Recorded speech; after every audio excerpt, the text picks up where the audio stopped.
हे traders, welcome back to the daily analysis of gold, ज्यामध्ये आपण मेजर लेवल्स बघत असतो. जी आपण काल लेवल बघितली होती VRPCची लेवल, त्या लेवलपासून आपल्याला सेलिंग पाहायला मिळालेली आहे आणि 40-47 ऑलमोस्ट या प्राईजला आपल्याला एक सेलचा ट्रेड प्रॉपर मिळाला होता. तिथे आपण फक्त आणि फक्त 8 पिप्सचं SL ठेवला होता आणि मॅक्स टू मॅक्स आपल्याला 400 पिप्स आपल्याला टार्गेट इथे मिळालेला आहे. तर अशाच क्वालिटी ट्रेडसाठी VR ट्रेनिंग अकॅडमी चॅनल जर मिस करत असाल तर लवकरात लवकर सबस्क्राईब करा, बेल आयकॉन जो आहे तो टॅप करा, जेणेकरून तुम्हाला माझे नोटिफिकेशन मिळत जातील आणि तुम्हाला कुठलाही ट्रेड मिस होणार नाही. आणि आपला टेलिग्राम चॅनल नक्कीच जॉईन करा. चला आजच्या ॲनालिसिसला सुरुवात करूया.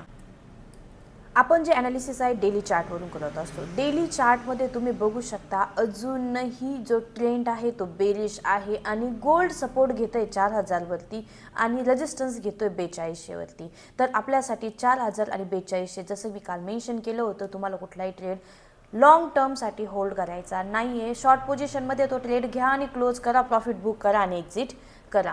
तर अशा पद्धतीमध्ये तुम्हाला सध्या तरी ट्रेडिंग करायची, कारण गोल्ड हे सध्या साईडवेज आहे आणि कुठलीही लेवल ब्रेक करत नाही आहे. फेक ब्रेकआउट्स जास्त पाहायला मिळत आहेत आपल्याला इथे. त्यामुळे आपल्याला खूप प्रॅक्टिकल राहून टेक्निकली पॉईंट ऑफ व्ह्यूने आपल्याला इथे ट्रेड करायचं आहे, राईट. तर आज आपण जर बघितलं तर आज आपली कालची कॅन्डल FOMCची मीटिंग होती 10:30 वाजता. FOMCची मीटिंग नंतर आपल्याला खूप छान अशी बाईंग इथे पाहायला मिळाली. जेवढी बाईंग झाली त्याच्या ऑपोजिट डायरेक्ट तुम्ही इथं 1 आवर चार्टमध्ये बघू शकता. जितकी बाईंग आपल्याला पाहायला मिळाली तेवढी सेलिंग आपल्याला इथे पुन्हा एकदा पाहायला मिळालेली आहे. ओके, तर न्यूजमध्ये हा इम्पॅक्ट पाहायला मिळत असतो. त्यामुळे न्यूज ट्रेडिंग करताना बी केअरफुल. न्यूज ट्रेडिंगचे काही रूल्स आहेत ते रूल्स समजून घ्या आणि त्यानंतरच ट्रेड करा. ओके, तर आपण ज्या काल लेवल्स दिल्या होत्या 1 आवर चार्टमध्ये, आता आपण सध्या आहोत 1 आवर चार्टमध्ये. तुम्ही बघू शकता ऑलमोस्ट सर्व लेवल्स आपल्या फॉलो झाल्या आहेत. ऑलमोस्ट ट्रेंड लाईन ब्रेकआउट झाल्यानंतर इथे आपला जो झोन होता, या झोनला तुम्हाला ट्रेड मी दिला होता. ऑलमोस्ट फक्त आणि फक्त 8 पिप्सचा इथे आपला SL होता आणि त्यानंतरचं तुम्ही टार्गेट नक्की बघू शकता किती आपल्याला पाहायला मिळालेलं आहे. या HBZ जो आपला झोन आहे, या झोनमधूनच मार्केटमध्ये आपल्याला बाईंग पाहायला मिळालेली आहे. HBZ जो झोन आहे तुम्हाला 1 आवर चार्टमध्ये ड्रॉ करायचा आहे. कसा ड्रॉ करायचा आहे यासाठी नक्कीच कमेंट करा, मी ती व्हिडिओ तुमच्यासाठी नक्कीच घेऊन येणार. त्यानंतर आपली जी बाईंग झाल्यानंतर आपल्याला जी सेलिंगसाठी जो टार्गेट होता, ऑलरेडी मी तुम्हाला हे लेवल्स ड्रॉ करून दिलेल्या होत्या. हे झोन्स तुम्ही तुमच्या सिस्टममध्ये ड्रॉ करून ठेवा, म्हणजे तुम्ही तिथे ट्रेड घेण्यासाठी अलर्ट राहणार. ओके, तर आपल्याला बाईंगही HBZ या झोनमधून पाहायला मिळाली आणि सेलिंगही HSZ या झोनमधून पाहायला मिळाली. त्यानंतर आता करंट मार्केट आपल्या VRPC या लेवलमध्ये आहे आणि या लेवलला आपण जर फिब रिट्रेसमेंट जर ड्रॉ केला, बघू शकता तुम्ही की आजची जी सिच्युएशन आहे, आज जर गोल्ड बुलिश मोमेंटम कंटिन्यू करणार तर कोणत्या लेवलपासून करणार, तर ती लेवल आपण इथे फाइंड करतोय. ती लेवल आहे ऑलमोस्ट आत्ता जस्ट गोल्ड 40-41, जी कालची आपली सेलिंगची लेवल होती तीच आज तुम्हाला बाईंगसाठी हेल्प करू शकते. ओके, जर आपली कॅन्डल इथे 40-43, एक मिनिट एकदा 4 आवर चार्टमध्ये बघून घेते. ओके, रिजेक्शन खूप स्ट्रॉंग आहे. 4 आवर चार्टची कॅन्डलही क्लोजिंग खाली होती, याचाच अर्थ आज मार्केट पुन्हा एकदा बेरिश राहण्याचं पॉसिबिलिटी जास्त आहे.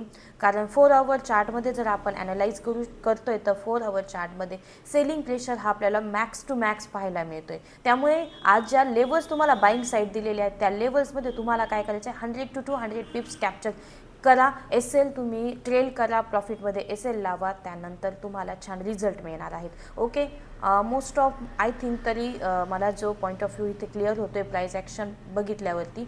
16 मिनिटामध्ये जर कॅन्डल क्लोजिंग खालीच दिली तर थोड्या वेळानंतर आपल्याला आत्ता जस्ट किती वाजता आहेत, आता 10:30 वाजता आहे. 10:30 वाजता आपली ही जी कॅन्डल आहे, 10:30 वाजता कॅन्डल चेंज होणार आहे. त्यामुळे बाय साईड एक प्लॅन तुम्हाला 10:30ला नक्की पाहायला मिळेल. तर तुम्हाला प्लॅन कुठे करायचा आहे, 40-43, ऑलमोस्ट 40-43च्या जवळ आसपास तुम्ही काय करू शकता, बाय साईड प्लॅन करू शकता. नेक्स्ट जो लेवल आहे बाय साईडसाठी आपल्याला, तो लेवल ऑलमोस्ट आहे 40-20ची. 40-20ची लेवल आपल्यासाठी खूप इम्पॉर्टंट ठरणार आहे बाय साईड मुवमेंट कॅप्चर करण्यासाठी. आणि जर गोल्डमध्ये सेलिंग जर कंटिन्यू राहिली तर हा झोन आज मे बी ब्रेक करण्याची पॉसिबिलिटी गोल्डमध्ये आपल्याला पाहायला मिळते. जर हा झोन ब्रेक झाला तर नेक्स्ट टार्गेट आहे आपलं 3958, म्हणजेच 3960पर्यंतचं टार्गेट आपल्याला इथे गोल्ड घेताना पाहायला मिळू शकतं. तर ब्रेकआउट जर झालाच आज तर तुम्हाला यामध्ये इन मिडल कुठे बाय करायचं नाही आहे. ही प्राईस एक बायसाठी बेस्ट आहे किंवा त्याखाली जी प्राईस दिलेली आहे मी तुम्हाला ती प्राईजही तुम्हाला खूप बेस्ट ठरणार आहे. 3883 मध्ये कुठे बाय करण्याचा प्रयत्न जरी केला तरी पण तुम्हाला काय करायचं आहे, मॅक्स टू मॅक्स टार्गेट 100 पिप्सपर्यंत तुम्ही कॅप्चर करा, त्यानंतर एस एल ट्रेल करा आणि ट्रेड होल्ड केला तरी चालेल. पण आजच्या ज्या लेवल्स आहेत, जर आज गोल्ड बुलिश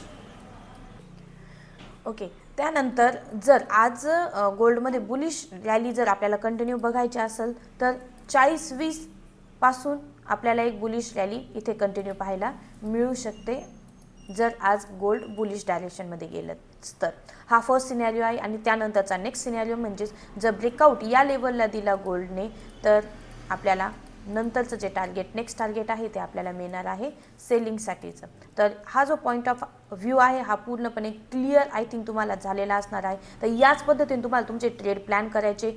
ज्या कॅन्डल्स आहेत, ब्रेकआउट कुठे मिळतोय, ब्रेकडाऊन कुठे मिळतोय, या सर्वात प्रथम तुम्ही बघा आणि त्यानंतरच ट्रेडसाठी प्लॅन करा. ओके, तर आपल्या चॅनलला लाईक, शेअर आणि सबस्क्राईब अजूनही केलेलं नसेल तर लवकरात लवकर सबस्क्राईब करा आणि तुमच्या ट्रेडर फ्रेंड्सला जर तुम्हाला हा चॅनल हेल्प करत असेल ट्रेडिंगसाठी तर नक्कीच शेअर करा.